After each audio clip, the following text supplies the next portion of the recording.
Laburista Joe Mizzi kiteb li ċ-Chairman tal-Kumitat tal-Kontijiet Pubbliċi fejn talab formalment biex il-Kumitat jiltaqa' u jiddiskuti ir-rapport tal-Bord tal-inkjesta dwar l-abużi li sar fi ħruq tal-kimika Mercaptan fl-Imġar. Jiena nhar l-erba' li għaddew ktibt lill-Chairman tal-Public Accounts Committee biex dan ir-rapport dwar l-inkjesta li saret fuq il-Mercaptan tiġi diskussa fil-Public Accounts Committee fejn tlabtu ukoll li barra dawk il-membri tal-Bord anki nies li huma għandhom konnessjoni diretta jiġu wkoll qudiem il-Bord biex jispjegaw u jwieġbu l-mistoqsijiet li jsiru. Ir-rapport tal-Bord tal-inkjesta dwar il-ħruq tal-kimika Mercaptan fl-Imġar żvela kif inkissru qatt tar-regolamenti ambjentali.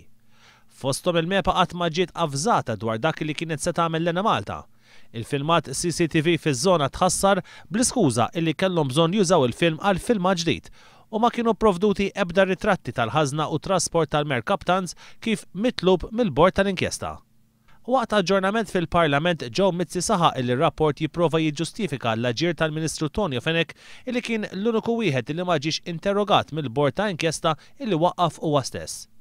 Iżda l-għada, il-Ministru tal-Finanzi Tonio Fenech qal li jagħmel talba lill-Kummissarju tal-Pulizija sabiex jinvestiga l-allegazzjoni li jagħmel Joe Mizzi minkejja li skont ir-rapport tal-inkjesta il-każ huwa preskritt. Għat-temp jiena l-Pulizija ċempluli biex interrogawni dwar dak li qal il-Ministru li hu mhux veru qed jipproteġi lill-individwu fejn jidħol dan il-każ.